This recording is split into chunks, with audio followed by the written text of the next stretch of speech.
Hi hello guys welcome back to இது தெரியாமல் போச்சு. ஐபிஎல் 2025 மெகா ஆக்ஷனுக்காக ஜூலை 31 ஐபிஎல் ஓனர்ஸ் மற்றும் பிசிசிஐ மீட்டிங் நடந்துச்சு. இந்த மீட்டிங்கில் பிசிசிஐ ஆர்டிஎம் ரிட்டன்ஷன்ஸ் கவுண்ட்ஸ் அதை பற்றி அப்டேட்லாம் கொடுத்துருக்காங்க. அண்ட் மற்ற கிரிக்கெட் அப்டேட்டும் இந்த வீடியோக்குள்ளே பார்க்கலாம். வாங்க வீடியோக்குள்ளே போகலாம். இந்த எபிசோடோட நேம் அண்ட் கிரிக்கெட்.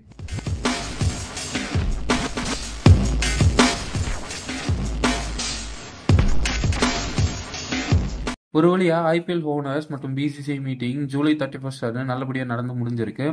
இந்த மீட்டிங்கில் நிறைய விஷயங்கள் டிஸ்கஸ் பண்ணப்பட்டிருக்கு. ஃபர்ஸ்டா மீட்டிங் முன்னவே ஃபாரின் பிளேயர்ஸ் பற்றி 2 பிரச்சனையை ஐபிஎல் ஓனர்ஸ் பிசிசிஐ கிட்ட தெரிவிச்சிருந்தாங்க. ஒன்று, ஃபாரின் பிளேயர்ஸ் ஆக்ஷன்ஸில் வாங்கப்பட்ட பிறகும் ஐபிஎல் ஸ்டார்டிங்லேயே நாங்கள் விளைவிக்கிறோம் அப்படின்னு சொல்லிட்டு கிளம்பிடுறாங்க.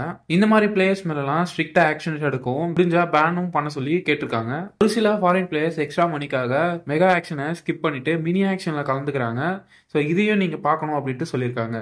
இந்த மீட்டிங்ல மெயின் டாபிக்கா என்ன இருந்துச்சு அப்படின்னு பாத்தீங்கன்னா, ஐபிஎல் 2024 ஃபைனலிஸ்டான கேகேஆர் எஸ்ஆர்எச் 2 டீமுமே மெகா ஆக்ஷனை வேணாம் அப்படின்னு சொல்லியிருக்காங்க.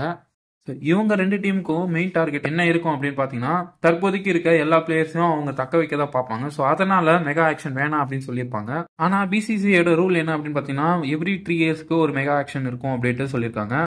இந்த 2 டீமை தவிர்த்து மற்ற எல்லா டீமும் மெகா ஆக்ஷனா வர வைக்கிறாங்க அப்படின்னு தான் சொல்லணும். முக்கியமா பிபிகேஎஸோட ஓனர் மெஸ்வாடியாவுக்கும் ஷாருக் கானுக்கு இடையே பெரிய விவாதம் போயிருக்கு.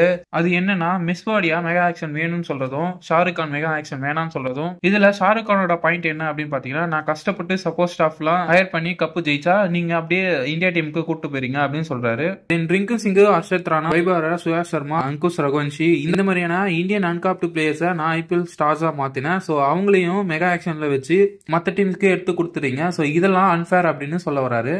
இந்த மீட்டிங்ல 9 டீம் பிசிக்கல் ஆகும். மும்பை இந்தியன்ஸ் டீம்ஸ் மட்டும் வீடியோ கான்பரன்ஸ் மூலமா கலந்துக்கிட்டாங்க. சில டீம்ஸ் மட்டும் தான் இந்த டிஸ்கஷன்ல ஆர்வம் காட்டினாங்க. மற்ற டீம்ஸ்லாம் ஆர்வம் காட்டாத மாதிரி சைலண்ட் மெயின்டைன் பண்ணியிருந்தாங்க.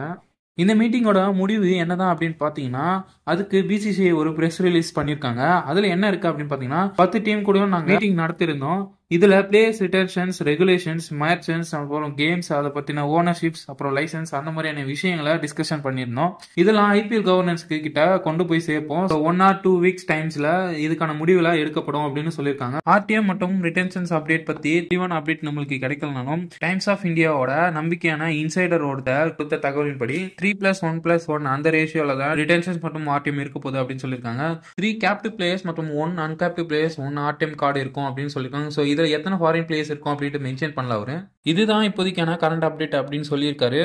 ஸோ எனிவேஸ் இன்னும் 2 weeks ஆஃப் டைம்குள்ள அஃபிஷியலாக அப்டேட் எதிர்பார்க்கலாம். ஸோ இந்த மாதிரியான 3+1+1 டீம்ஸ்லாம் ரிட்டன்ஷன் பண்ணணும் அப்படின்னு சொன்னாங்கன்னா, உங்கள் ஃபேவரட் டீமில் எந்தெந்த பிளேயர் ரிட்டன்ஷன் பண்ணுவாங்க அப்படின்றத கமெண்ட்ல சொல்லுங்க.